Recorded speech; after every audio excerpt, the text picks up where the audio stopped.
আমি রানী, আমার ভাই রানা। মা বাবা আমাদের অনেক ভালোবাসেন আর আদর করেন। মা বাবা আদর করলে আমাদের খুব ভালো লাগে।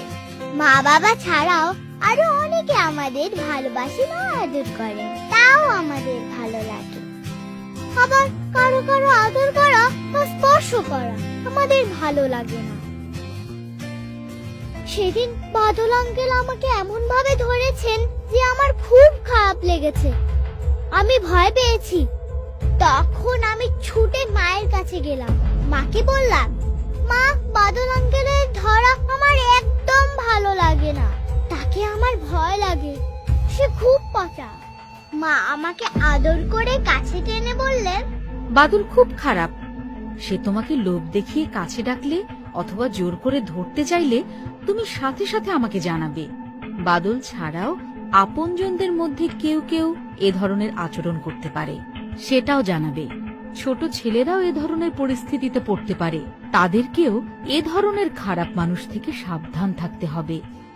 আমাদের পরিবারের কাছের মানুষজন আমাদের আদর করেন, ভালোবাসেন, বিভিন্ন কাজেও আমাদের ধরেন বা স্পর্শ করেন, যেমন গোসলে সাহায্য করা, কাঁধে বা পিঠে হাত দিয়ে প্রশংসা করা, মা বাবার আদর করা, ভাই বোন খেলা করার সময়, কখনো কখনো ডাক্তার শরীর পরীক্ষা করার সময়ও শরীর স্পর্শ করতে পারেন।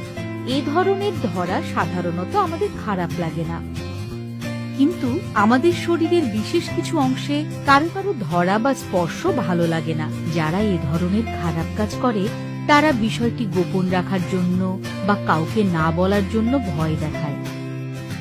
আমরা এখন জানি আমাদের শরীরের এই অংশগুলো একেবারেই ব্যক্তিগত। আমাদের শরীরের ব্যক্তিগত অংশ কেউ খারাপ ভাবে ধরলে বা স্পর্শ করলে এবং খারাপ কথা বললে আমাদের কি করতে হবে তাও আমরা জানি। 1. না বলবো। 2. চিৎকার করব। 3. দৌড়ে সরে যাব। 4. মা বাবা, শিক্ষক বা কাছের মানুষের কাছে বলবো।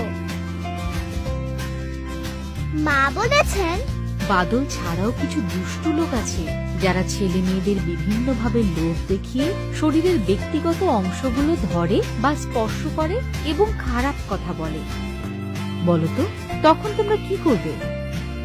অপরিচিত কিংবা পরিচিত কারো দেওয়া কোনো খেলনা বা খাবার নেব না এবং খাবো না। কেউ কোথাও নিয়ে যেতে চাইলে মা বাবাকে না বলে যাব না। গোপন না করে মা বাবা, শিক্ষককে আমার ভয়ের বা কষ্টের কথা বলবো। পরিচিত বা অপরিচিত কেউ নিরিবিলি জায়গায় ডাক দিলে বা কথা বলতে চাইলে শুনবো না, দ্রুত সেখান থেকে চলে যাব। কেউ আমার সাথে খারাপ আচরণ করলে আমি নিজেকে দোষী ভাববো না। আমার সমবয়সী ভাই বোন এবং বন্ধুদেরও এই ব্যাপারে সচেতন করব।